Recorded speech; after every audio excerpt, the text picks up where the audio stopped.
क्या हाल है। हमने चैप्टर 5 तक बिजनेस स्टडीज में we have already completed chapter 5 तक हमने A to Z syllabus complete कर लिया है।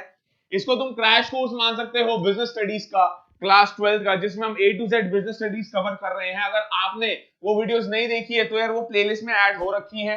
क्रैश कोर्स के नाम से मैं आज ही प्लेलिस्ट बना दूंगा। सुन पा रहे हो तो थम्स अप कर देना। Let's start with today session. Staffing chapter 6 part 1 करने जा रहे हैं। बहुत इंपॉर्टेंट है, मीनिंग समझेंगे, इंपॉर्टेंस समझेंगे। स्टाफिंग और एचआरएम में एक बहुत मेजर डिफरेंस होता है, वो भी समझ रहे होंगे। हम मोबाइल रख देते हैं साइड में। Thank you so much everyone for joining इन। जल्दी स्टार्ट करते हैं। एक बार सुन पा रहे हो तो थम्स अप कर देना।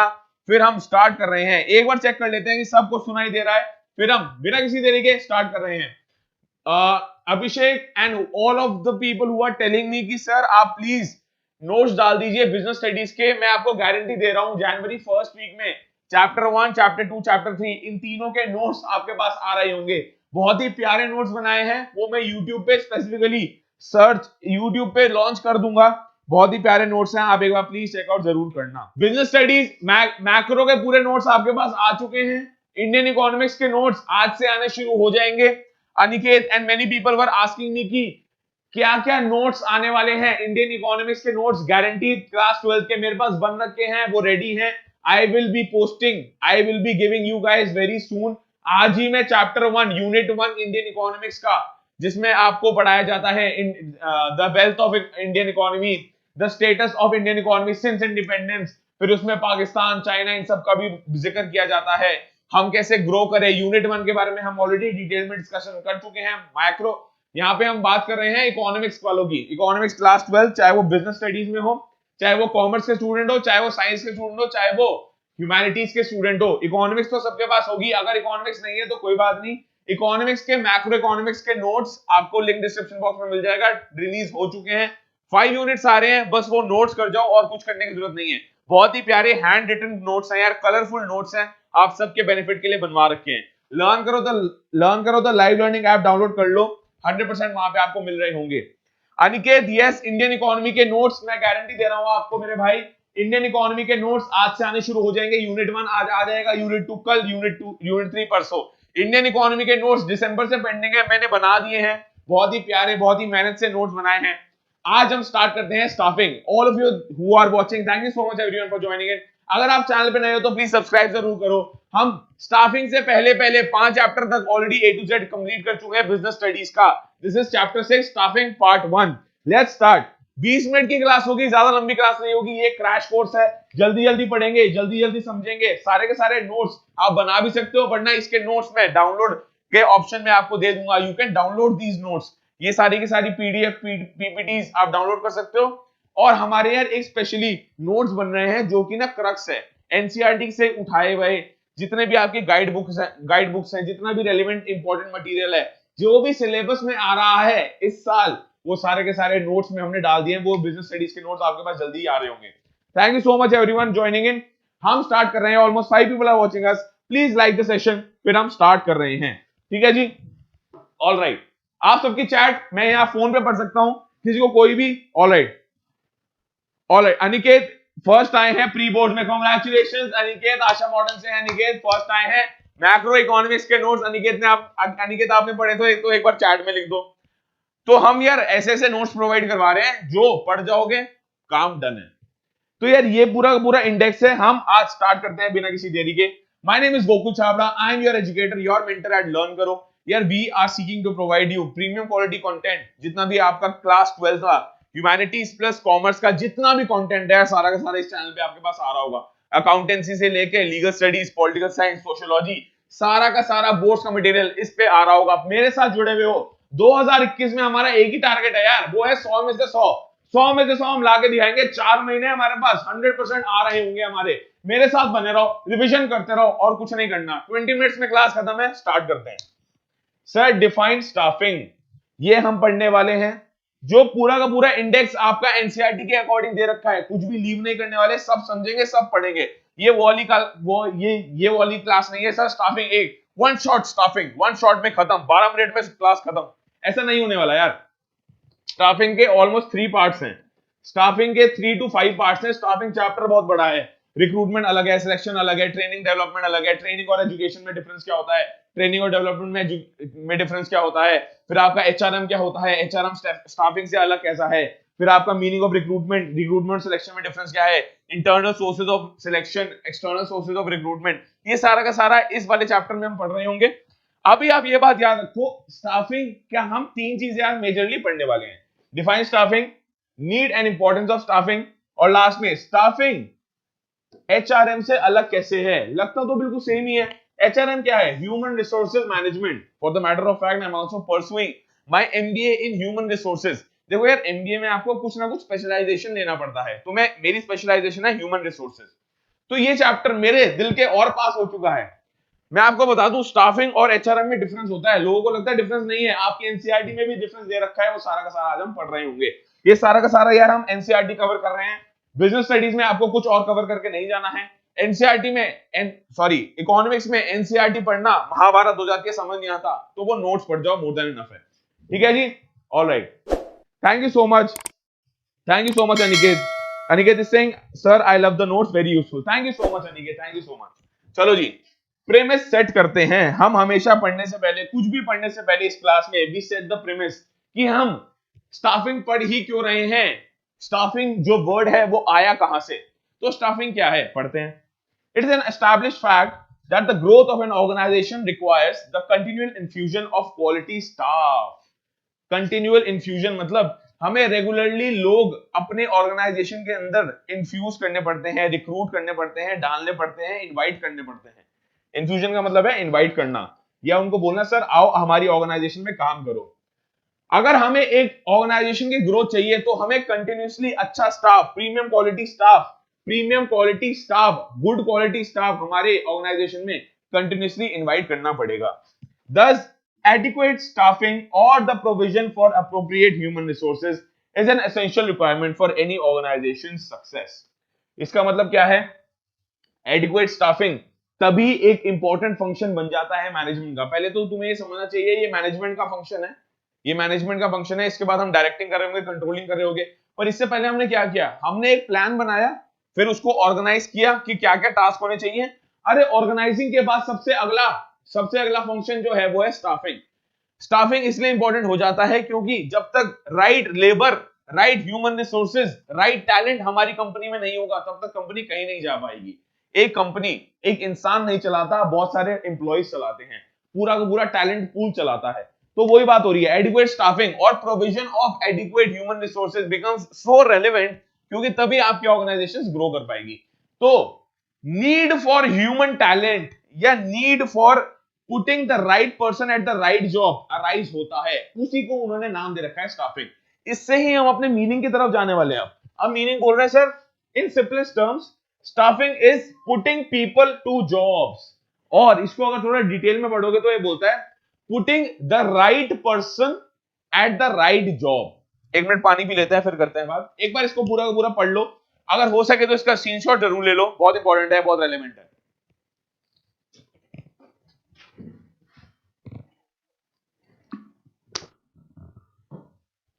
हाँ जी, in simplest terms staffing is putting people to jobs. हम इंसान को रिक्रूट कर रहे हैं और उनको जॉब दे रहे हैं कि सर आपका ये काम है, आपका ये काम है। तो जब मैं फॉर एग्जांपल एक एम्प्लॉय हूं, जब मैं एक ऑर्गेनाइजेशन में अप्लाई कर रहा हूं, तो मेरे पास बताऊं किस फॉर्म में आता है कि मुझे क्या जॉब करनी है, उसको बोलते हैं प्रोफाइल। आपने कभी सुना होगा अपने भैया को या अपने अपनी बहन को या कभी किसी रिलेटिव को जो ऑलरेडी किसी ऑर्गेनाइजेशन में किसी बड़ी कंपनी में काम कर रहे हैं, तो उनसे लोग पूछते हैं what is your profile in the company. देख लो, what is the profile in the company. Profile का मतलब ये है कि आपका रोल क्या है, आप जॉब क्या करते हैं। आप आईटी डिपार्टमेंट में हैं, आप फाइनेंस डिपार्टमेंट में हैं, आप एचआर डिपार्टमेंट में हैं, आप प्रोडक्शन डिपार्टमेंट में हैं, आप सेल्स एंड मार्केटिंग डिपार्टमेंट में हैं। ये डिफरेंट डिपार्टमेंट्स हमने ऑर्गेनाइजिंग में पढ़े थे। अब ऑर्गेनाइजिंग के बाद हमने डिपार्टमेंट्स तो बना दिए, पर उनमें यार बंदे तो भरो। तो putting people to jobs staffing बोलता है। It begins with workforce. तो यार ये हल्का हल्का थोड़ा सा बता रखा है कि उसके अंदर what is the purview of staffing. इसमें वर्कफोर्स प्लानिंग होती है, अरे कितनी वर्कफोर्स चाहिए, different other functions like it includes different other functions. सिर्फ staffing, putting right people to job या right person at the right place या right people at the right job ही नहीं है। It includes recruitment मतलब offer देना, public में advertise करना कि हमारे कंपनी में जॉब्स अवेलेबल हैं। सिलेक्शन मतलब पूल ऑफ कैंडिडेट्स को सिलेक्ट करना। ये सारा का सारा हम डिटेल में पढ़ेंगे, बट ये जिस्ट है, ये समरी है कि हम क्या पढ़ने वाले हैं। ट्रेनिंग करना कि कोई इंसान आएगा यार, उसका ट्रेनिंग भी तो होना चाहिए, उसको स्किल लेवल हमने मैच कर लिया, हाँ यार he is capable of doing a certain task, but उसको एक्सप्लेन करना पड़ेगा। उसकी 3-4 दिन ट्रेनिंग होगी एक ऑर्गेनाइजेशन में कि नहीं नहीं सर आपको ऐसे करना है, ऐसे मूव ऑन करना है। Every person has its own style of working, तो उसको स्ट्रीमलाइन करना ताकि वो बिजनेस के ऑर्गेनाइजेशन को मैच कर पाए, उसको मीट कर पाए, वो एक बहुत डिफिकल्ट टास्क और बहुत ही पर्टिनेंट टास्क हो जाता है। तो ट्रेनिंग डेवलपमेंट उसमें जरूरी है। डेवलपमेंट मतलब ओवरऑल ग्रोथ। प्रमोशन, अरे कोई अच्छा काम कर रहा है तो उसको प्रमोट भी तो करो। सिमिलरली कॉम्पेंसेशन, कितना पैसा मिलेगा। और परफॉर्मेंस अप्रेजल, अरे सर अगर अच्छा काम करोगे, इसके बारे में यार एमबीए इन ह्यूमन रिसोर्सेज में बहुत ज्यादा पढ़ाया जाता है कि एक इंसान की कंपनसेशन की उसे कितनी सैलरी मिलनी चाहिए, कैसे डिसाइड होती है। उसको वेरिएबल पे होता है, एक फिक्स पे होता है, एक वेरिएबल पे होता है। वेरिएबल पे बोलता है अगर एक ऑर्गेनाइजेशन के प्रॉफिट्स इंक्रीज होंगे तो वो एम्प्लॉइज में बटेंगे, तो ये सारा का सारा ये बोलता है। ये हमने क्रक्स पढ़ लिया। इसमें ये वाली जो डेफिनेशन है यार, पुटिंग पीपल टू जॉब्स, ये सबसे ज्यादा इंपॉर्टेंट है और यही स्टाफिंग है, ठीक है।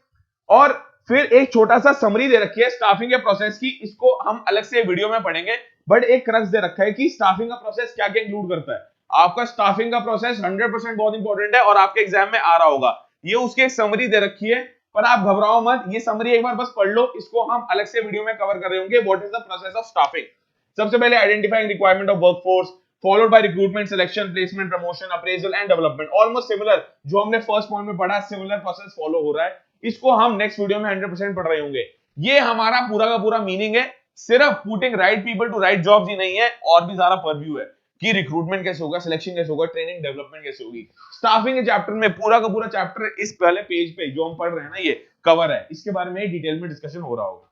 ठीक है जी, कोई डाउट नहीं है? ठीक है जी, कोई डाउट नहीं है, सब सही है, सब मक्खन है। अब हम बात करते हैं need and importance of staffing. पहली बात तो हम एक एक लेके चल रहे हैं, आपको एक बात मेरी समझनी पड़ेगी, जब हम प्रोसेस ऑफ स्टाफिंग करेंगे तो ये आपके सारे के सारे पॉइंट्स कवर हो जाएंगे। तो अभी घबराओ मत कि यार ये हमने डिटेल में डिस्कशन नहीं किया, कोई बात नहीं। सारे के सारे ऑर्गेनाइजेशन स्ट्रक्चर ये सब क्या होने वाला है, स्टाफिंग का प्रोसेस क्या है, ये पूरा का पूरा जो क्वेश्चन है ना, ये स्टाफिंग प्रोसेस है। ये हम अलग से वीडियो में डिस्कस कर रहे होंगे, घबराने की बात नहीं है। स्टाफिंग प्रोसेस 5 लेवल का होता है, 5 लेवल हम डिस्कस कर रहे होंगे। ठीक है जी, 5 लेवल को डिस्कस कर रहे होंगे नेक्स्ट क्लास में, घबराने की बात नहीं है। ठीक है जी, सब सही है? अच्छा जी, कोई डाउट नहीं है, सब सही है। एक बार मेरे को थम्स अप कर दो और बता दो कि तुम्हारा कोर्स कितना हो गया बिजनेस स्टडीज में। एक बार मेरे को बताओ तुम्हारा कोर्स कितना हो गया बिजनेस स्टडीज में, तो उससे पता लगेगा कि भाई हम सही रास्ते पे तो हैं। जनवरी आ गया, 4 महीने हैं, क्या हम सही रास्ते पे हैं? नहीं है तो साथ में कर लो, साथ में पढ़ाई कर लो।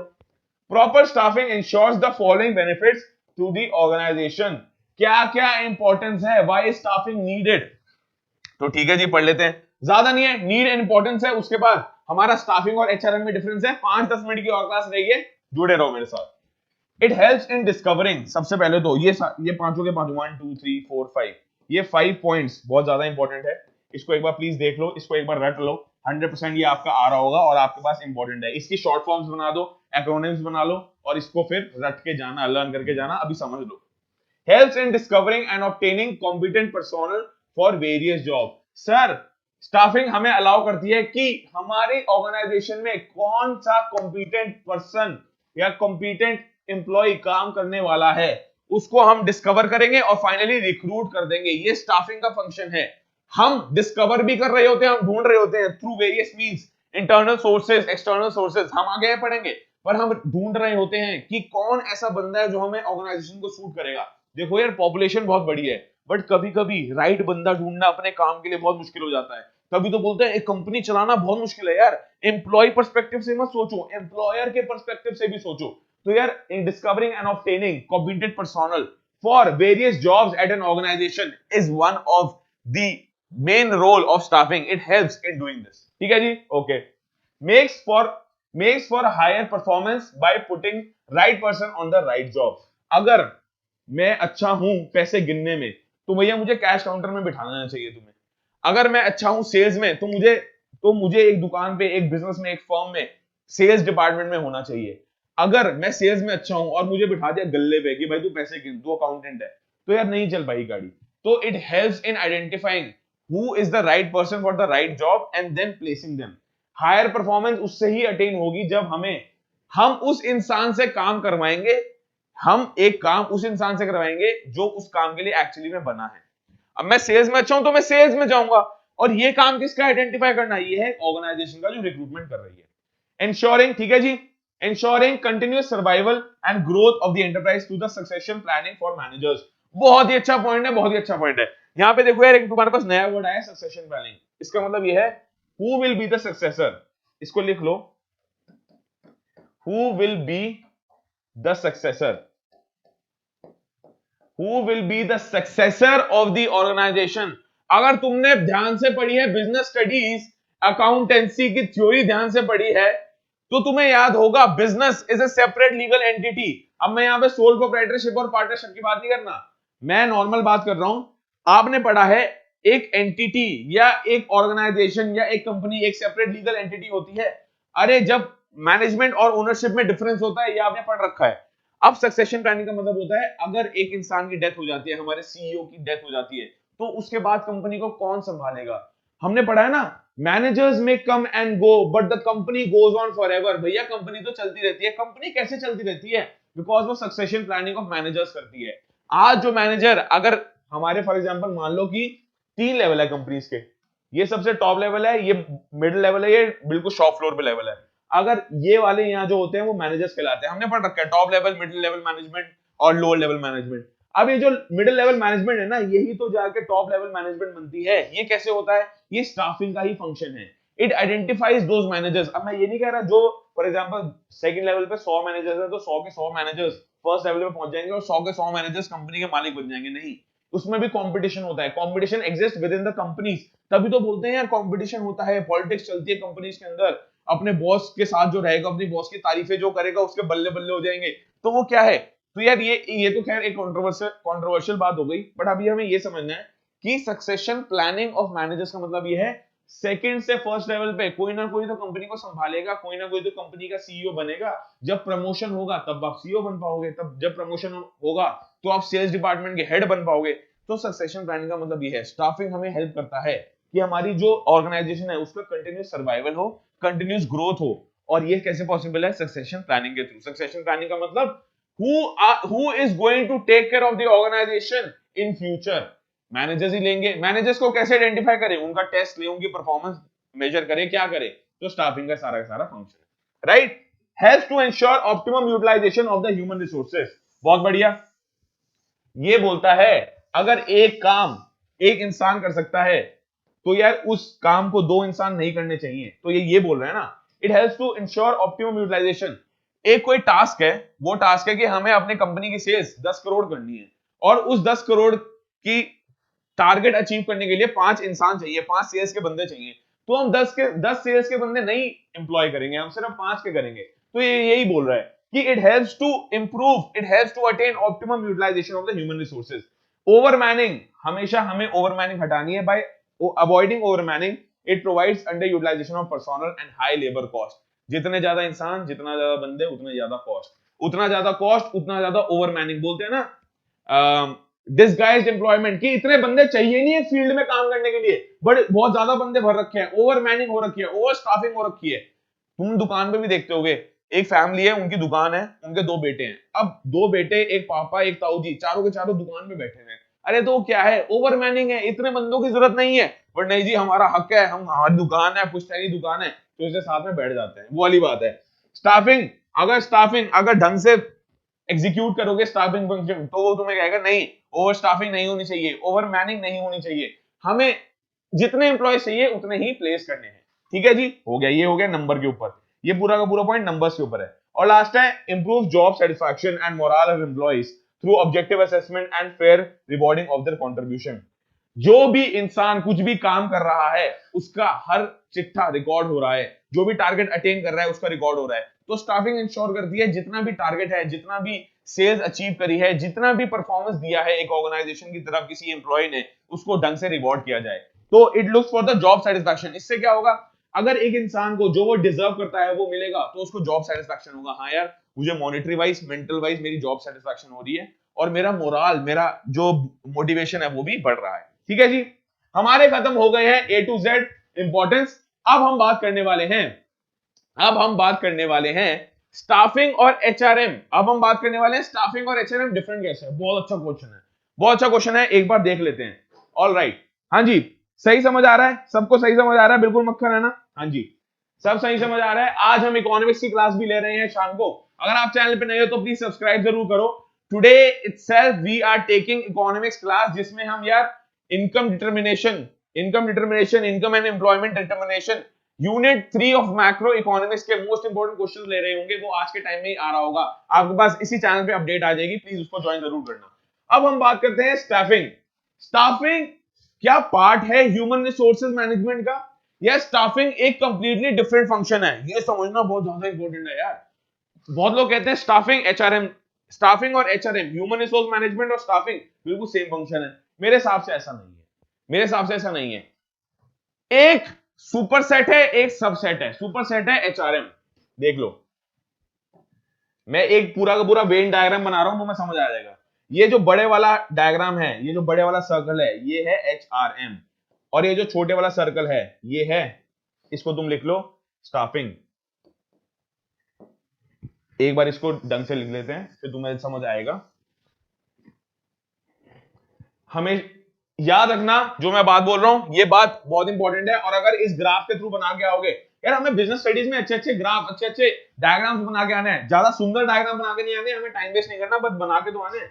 सर, ये होता है एचआरएम, जो बड़ा सर्कल है, और उसका सब पार्ट एक होता है स्टाफिंग। अब स्टाफिंग का मतलब सिर्फ रिक्रूटमेंट तक सीमित हो जाता है इस चैप्टर के अकॉर्डिंग। या हम सिलेक्ट कर रहे हैं, हम राइट पर्सन को राइट जॉब तक पहुंचा रहे हैं, उसकी ट्रेनिंग कर रहे हैं, उसको इंट्रोड्यूस कर रहे हैं, उसका ओरिएंटेशन कर रहे हैं। ये सारे के सारे टर्म्स हम आगे पढ़ेंगे चैप्टर में, ये इतना कर रहे हैं। बट एचआरएम का जो ओवरव्यू है वो बहुत बड़ा है। स्टाफिंग छोटे ऑर्गेनाइजेशन में होती है, एचआरएम एक अलग से डिपार्टमेंट है जो बड़े बड़े ऑर्गेनाइजेशन में हो रहा होता है। स्टाफिंग एक पूरा का पूरा सारे के सारे मैनेजर्स का रोल है स्टाफिंग का फंक्शन एग्जीक्यूट करने का। एक सीईओ का रोल है स्टाफिंग फंक्शन एग्जीक्यूट करने का। बट जब बड़ी ऑर्गेनाइजेशन हो जाती है, यार सारे के सारे मैनेजर्स स्टाफिंग नहीं कर रहे होंगे, फिर एक अलग से डिपार्टमेंट खोल दिया जाता है कि सर ह्यूमन रिसोर्स मैनेजमेंट एक डिपार्टमेंट है, यही देखेगा। एम्प्लॉइज की नीड है, ह्यूमन रिसोर्स मैनेजमेंट देखेगा। एम्प्लॉइज को कॉम्पनसेशन कितना जाना है, रिवॉर्ड कितना मिलना चाहिए, प्रमोशन हो रहा है या नहीं हो रहा, अप्रेजल हो रहा है या नहीं हो रहा। इसको इन शॉर्ट बड़ी ऑर्गेनाइजेशन में एचआर डिपार्टमेंट भी बोलते हैं या एचआरएम बोलते हैं थ्योरी में। ठीक है जी, ये तुम्हें डायग्राम हमेशा करके आना ही आना है, बहुत अच्छा डायग्राम है। अब हम पढ़ने वाले हैं स्टाफिंग। देखो मैंने इसको कैसे ऑर्गेनाइज किया है। स्टाफिंग एज अ पार्ट, बहुत इंपॉर्टेंट है। स्टाफिंग, पहली बात तो स्टाफिंग ह्यूमन रिसोर्सेज से अलग नहीं है। अरे अभी पढ़ा दो, ये देखो अभी पढ़ा दो। स्टाफिंग ह्यूमन रिसोर्सेज से अलग नहीं है, ह्यूमन रिसोर्सेज का सबसेट है। तो हमेशा हम याद रखेंगे staffing is not different from human resources, but it is not exactly as human resources, it is just a part, को अंडरलाइन करो, ऑफ एचआरएम। अब हम पढ़ेंगे एक एक करके स्टाफिंग क्या है। Staffing, it is the job of the managers to fill, देखो यहाँ पे ये लाइन, ये मैनेजर्स अंडरलाइन करने वाली बात है, to fill positions in their organisations and to make sure. अरे वो मैनेजर्स इतना एफर्ट क्यों लगा रहे हैं अपने ऑर्गेनाइजेशन में इतने सारे एम्प्लॉइज को रिक्रूट करने के लिए? वो इसलिए मेहनत लगा रहे हैं क्योंकि they want to make sure that they remain occupied with qualified people. जितने ज्यादा लोग उतना अच्छा काम, जितने कॉम्पिटेंट लोग उतना अच्छा काम। मैनेजर्स सारा काम खुद नहीं करते, मैनेजर्स अपने सबऑर्डिनेट्स को गाइड करते हैं, अपना काम उनको डेलीगेट करते हैं, उनको कहते हैं यार ये तेरा टास्क है, मुझे नहीं पता ये कैसे होगा बट आपको करके देना है। हर काम एक इंसान, हर काम या मैनेजर या कंपनी का मालिक करने लग गया तो भैया कंपनी नहीं चल सकती। तो डेलीगेशन होता है। क्या हो रहा है, राइट बंदों को हमें चाहिए। फॉर एग्जांपल एक 10 पीपल की टीम चाहिए, 10 पीपल की टीम को रिक्रूट करने के बाद 10 पीपल की टीम रिक्रूट कर दी, ये काम है मैनेजर का। यार मैनेजर को कहना है कि मेरे को 10 पीपल की टीम चाहिए, उसको रिक्रूट करो, हम जल्दी से काम स्टार्ट करते हैं। हो गया। ऐसा वो क्यों कर रहा है? He wants to make sure that the organisation remains occupied with qualified people. Qualified people हमें आ गया। क्वालिफाइड पीपल कुछ नहीं होता, सिर्फ वो पीपल है जो टास्क को अचीव कर पाए। ठीक है जी। Staffing is closely linked to organising. वाह जी वाह, एक नया हमने टर्म पढ़ लिया। How is it that staffing is closely related to organising? पढ़ लेते हैं। Since after the structure and positions have been decided, people are required to work in these positions. इसका मतलब ये है, हमने पढ़ा था ना स्टाफिंग में, हमने सॉरी ऑर्गेनाइजिंग में हमने पढ़ा था। ऑर्गेनाइजिंग में हमने क्या किया, हमने डिफरेंट डिफरेंट डिपार्टमेंट्स बांट दिए। अब उसके बाद स्टाफिंग का काम है उन डिपार्टमेंट्स के अंदर बंदे भरने का। Putting people to the jobs, हमने डेफिनेशन में पढ़ लिया, putting people to the jobs बोल रहा है कि सारा का सारा स्ट्रक्चर और पोजीशन जब डिसाइड हो जाती है ना ऑर्गेनाइजेशन की, तो हम पीपल जितने भी हैं पीपल को पोजीशन पे डालना शुरू कर देते हैं, उसी को ही स्टाफिंग बोलते हैं। बस इससे ज्यादा कुछ स्टाफिंग नहीं है इसके अकॉर्डिंग, इस डेफिनेशन के अकॉर्डिंग इससे ज्यादा कोई स्टाफिंग नहीं है। फिर लास्ट है इन स्मॉल ऑर्गेनाइजेशन, ये तीनों के तीनों पॉइंट इंपॉर्टेंट है। पहली बात तो यहाँ पे अंडरलाइन होना चाहिए, मैनेजर्स का काम है, इसको एक बार लिख लो, यहाँ पे अंडरलाइन होना चाहिए, it is the role of the managers, it is the job of the managers. फिर होना चाहिए it is closely linked to organising, since हमने डिपार्टमेंट्स तो बना दिए, अरे पर उनमें जॉब, उनको जॉब्स में डालना भी तो है, पीपल भी तो भरने हैं डिपार्टमेंट्स के अंदर, डिपार्टमेंट्स तभी तो एग्जिस्ट करेंगे जब पीपल होंगे उसके अंदर, तो ठीक है हमने डिपार्टमेंट बना दिए। फिर ये किस में अप्लाई होता है, स्मॉल ऑर्गेनाइजेशंस में। स्मॉल ऑर्गेनाइजेशन में मैनेजर्स में perform all the duties related to employ salaries, welfare and working conditions. हमेशा स्टाफिंग स्मॉल ऑर्गेनाइजेशन में हो रही होती है, ये 3 पॉइंट हमें समझ आ जाने चाहिए अभी तक। और लास्ट हमारा आ गया ह्यूमन रिसोर्स मैनेजमेंट। अब एक बहुत ही बढ़िया सीरीज लेकर चल रहा है एनसीईआरटी, एनसीईआरटी को कभी तुम ना ढंग से पढ़ना, एक स्टोरी है, मजा आ जाएगा पढ़ के। बोल रखा है ये तो रही स्मॉल ऑर्गेनाइजेशंस की बात, हमने लास्ट पॉइंट छोड़ा स्मॉल ऑर्गेनाइजेशंस।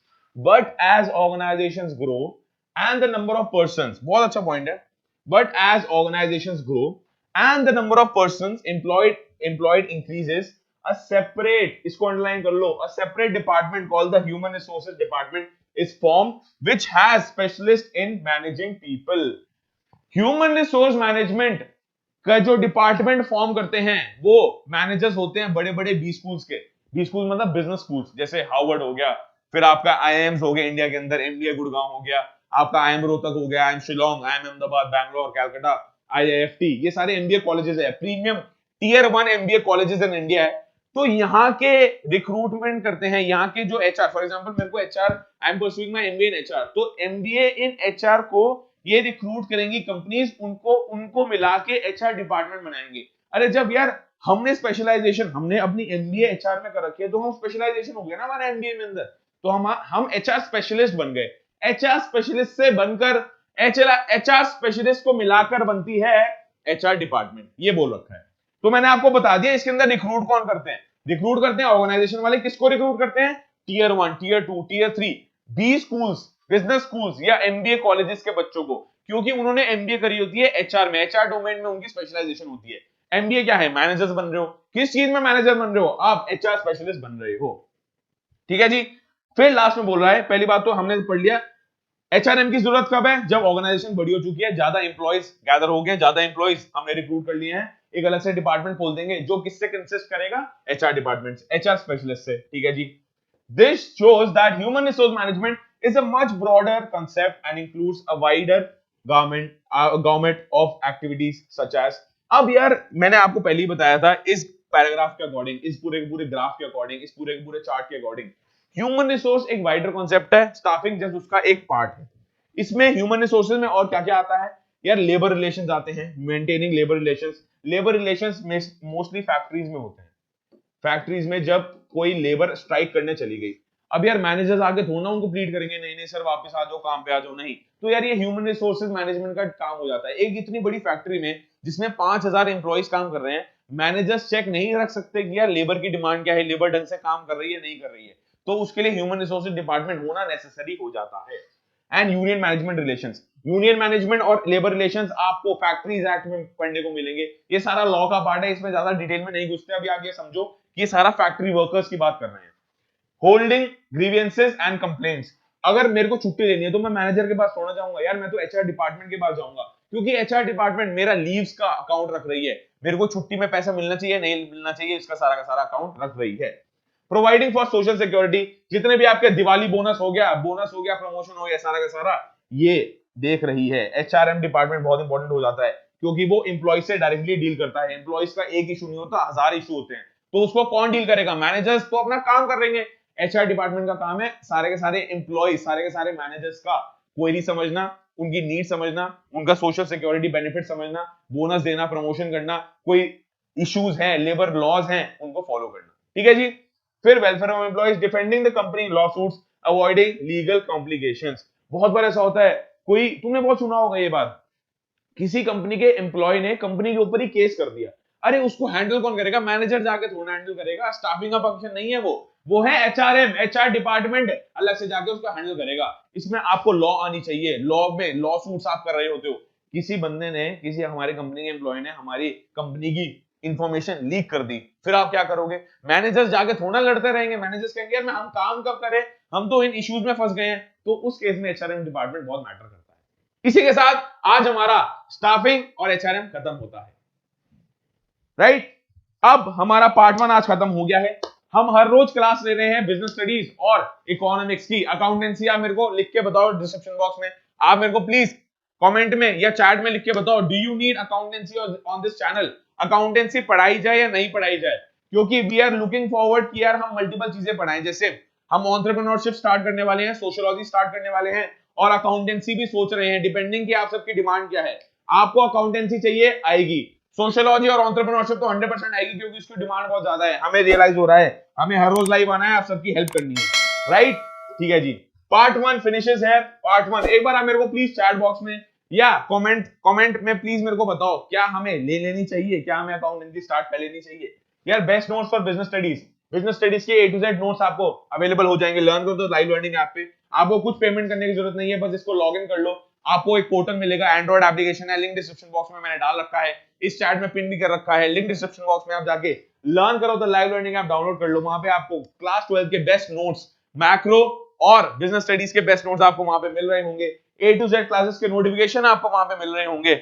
ऑल्सो सारे के सारे वीडियो लेक्चर्स, यार बहुत बार होता है, फॉर एग्जांपल हमने अभी कर लिया बिजनेस स्टडीज का पार्ट 1, अब सर पार्ट 3 कहां है, पार्ट 2 कहां है, मिल नहीं रहा। यूट्यूब पूरा छान मारा यार, गोकुल छापड़ा ने पढ़ाया था, लर्न करो पे पढ़ाया था, पार्ट 2 मिल ही नहीं रहा सर, आपके चैनल में पार्ट 2 डल ही नहीं रखा।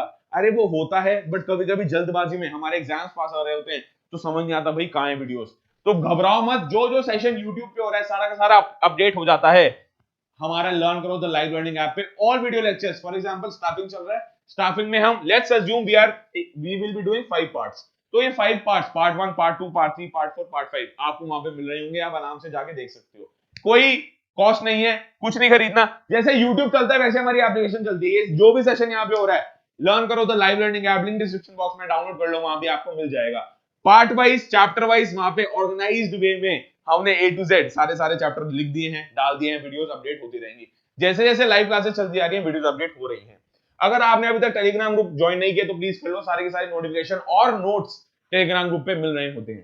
Thank you so much everyone for joining इन। आज का सेशन हम यही खत्म करते हैं। Thank you so much everyone, link description box में, जल्दी मुलाकात होगी। अगर आप चैनल पे नए हो तो प्लीज सब्सक्राइब जरूर करो। अगर आपको अच्छा लगा है, ये वीडियो पूरी अच्छी लगी, रिवीजन हो गई, तो प्लीज लाइक कर दीजिएगा, अपने फ्रेंड्स में शेयर कर दो। इस चैनल पे कॉमर्स और ह्यूमैनिटीज क्लास 12 की बोर्ड से प्रिपरेशन स्टार्ट हो चुकी है, 4 देंगे, 100 मार्क्स हमारा टारगेट है। Have a great day, bye bye.